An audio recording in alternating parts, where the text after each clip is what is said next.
हाँ जी बच्चों, रेडी हैं? Unit 3 chapter 3 lecture 5। टॉपिक जो पढ़ने जा रहे हो उसका नाम है वोल्ट मीटर। अभी जो पढ़ा था उसका नाम एमीटर था, जो मैंने पिछले लेक्चर में पढ़ाया है। इसका नाम है वोल्ट मीटर। अब बताओ, सबसे पहले किस काम आता है वोल्ट मीटर? बताओ जरा सारे बच्चे। तो it is use to measure the potential difference across a resistance. It is used to measure the PD समझते हो? पोटेंशियल डिफरेंस या वोल्टेज भी कह सकते हो। It is use to measure the PD across any resistance। ये तो बेटे इसका यूज है, ठीक है। अब इसमें भी आपको बच्चों 3-4 इंपॉर्टेंट बातें याद रखनी हैं। सबसे पहला है कि वोल्ट मीटर को कैसे बनाएं। तो बड़ा आसान है बेटा वोल्ट मीटर को बनाना। गैल्वेनोमीटर से ही एमीटर बनता है और गैल्वेनोमीटर से ही वोल्ट मीटर। करना क्या होता है, गैल्वेनोमीटर के साथ सीरीज में एक बहुत हाई रेजिस्टेंस लगा दो। दोबारा सुनो, गैल्वेनोमीटर के साथ सीरीज में एक बहुत हाई रेजिस्टेंस लगा दो तो जो बन जाएगा उसे ही वोल्ट मीटर कहते हैं। तो if a very high resistance, if a very high resistance is connected in series with galvanometer,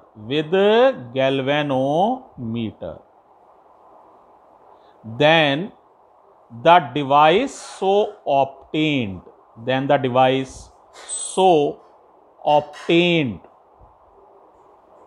is called voltmeter. बहुत इंपॉर्टेंट बात है, मेरा अंदाज है समझ में आ गया होगा, ठीक है। दूसरी इंपॉर्टेंट बात पर बेटा बात कर रहे हैं, ध्यान से सुनना। जिस रेजिस्टेंस के अक्रॉस वोल्टेज नापना है, पोटेंशियल डिफरेंस नापना है, वोल्ट मीटर उस रेजिस्टेंस के पैरेलल में लगाया जाता है। किस में लगाया जाता है? पैरेलल में। तो volt meter is always connected in parallel across the resistance whose PD has to be measured। तो ध्यान से सुनेंगे, volt meter is always connected in parallel across the resistance whose PD has to be measured। क्या इतनी बात समझ में आ गई? जिस रेजिस्टेंस के अक्रॉस वोल्टेज नापना चाहते हो उस रेजिस्टेंस के पैरेलल में वोल्ट मीटर लगाओगे। तीसरी इंपॉर्टेंट बात बेटे, वोल्ट मीटर का जो रेजिस्टेंस होता है आइडियल वोल्ट मीटर का, वो इंफिनिटी होना चाहिए। The resistance of an ideal volt meter should be infinity, यानी बहुत ज्यादा इंफिनिटी, अनंत होना चाहिए। अब वास्तव में तुम्हें पता है बेटा इंफिनिटी कोई चीज तो होती नहीं है, तो इसीलिए जो रीडिंग नापोगे वो सब एररफुल होती हैं। इसीलिए वोल्ट मीटर का रेजिस्टेंस क्योंकि इंफिनिटी नहीं हो सकता है, इसीलिए नापी गई रीडिंग रियल वोल्टेज से कम रहती है। हमेशा याद रखना बेटे, है ना।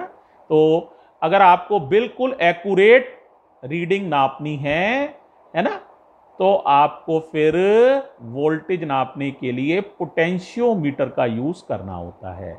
उसकी रीडिंग बिल्कुल एक्यूरेट मानी जा सकती है या होती है। वोल्टमीटर की रीडिंग एक्यूरेट नहीं होती है, फॉल्टी होती है। तो ये बात भी क्लियर हो जानी चाहिए, ठीक है। अब देखो बच्चों, जितना ये आप हाई रेजिस्टेंस लगाएंगे सीरीज में, इसको भी ऐसे ही मान लेते हैं, तो गैल्वेनोमीटर के साथ सीरीज में जितना हाई रेजिस्टेंस लगाएंगे उतनी ही वोल्टमीटर की रेंज ज्यादा होगी।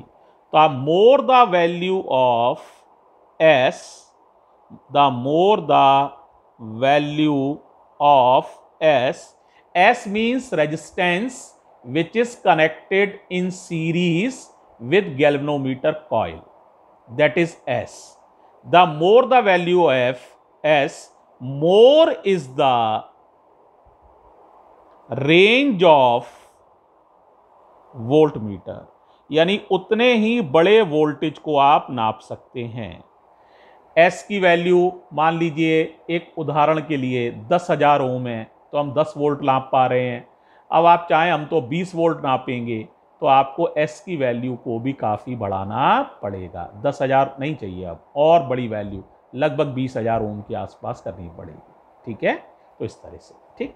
अब जरा देखो, जरा मैथमेटिकल एनालिसिस समझो, इसकी ध्यान से समझो। मैथमेटिकल एनालिसिस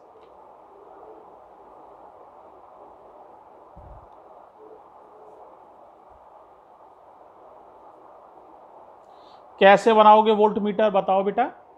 एक रेजिस्टेंस कौन सा है तुम्हारे पास, गैल्वेनोमीटर वाला, उसके साथ सीरीज में वेरी हाई रेजिस्टेंस जोड़ दोगे, इसका नाम मैंने S मान लिया है, गैल्वेनोमीटर वाले रेजिस्टेंस का नाम G मान लिया है। अब ये जो मिलकर बन गया G और S का कॉम्बिनेशन, इस तरह से इस पूरे कॉम्बिनेशन का नाम पड़ जाएगा वोल्टमीटर। अब मान लो इधर से जाने वाली करंट I है, ठीक है, तो I करंट दोनों में से गुजरेगी, G और S सीरीज में है, तो कुल कितना वोल्टेज नप जाएगा, रेंज अगर हमें निकालनी हो तो V बराबर आपको पता है I R किसका, वोल्टमीटर का रेजिस्टेंस। बताओ वोल्टमीटर का कितना रेजिस्टेंस है, सही कह रहे हो, G और S सीरीज में है, तो रेजिस्टेंस हो जाएगा G प्लस S। इतना रेजिस्टेंस वोल्टमीटर का होता है, एक इक्वेशन। दूसरी बात, इस पर अगर वोल्टेज VG है,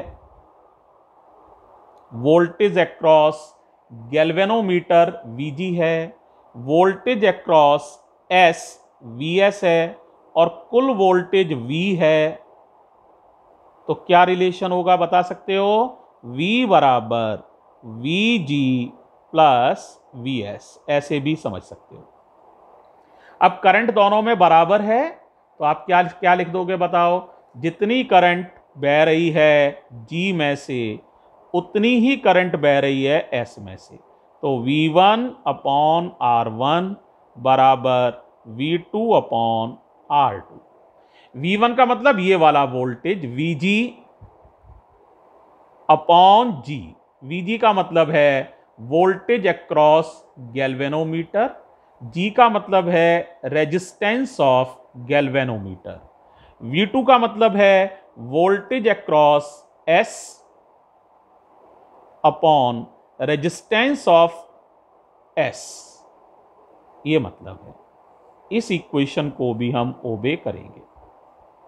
और वोल्टमीटर का टोटल रेजिस्टेंस कितना होता है ये बताना तो बहुत ही आसान है, वोल्टमीटर का कुल रेजिस्टेंस होता है G प्लस S। तो बच्चों, इस तरह से हम बड़ी आसानी से वोल्टमीटर वाले सवालों को सॉल्व कर सकते हैं, ठीक है। तो बेटा एमीटर भी क्लियर होना चाहिए और वोल्टमीटर भी, ठीक है। ओके बच्चों, थैंक यू।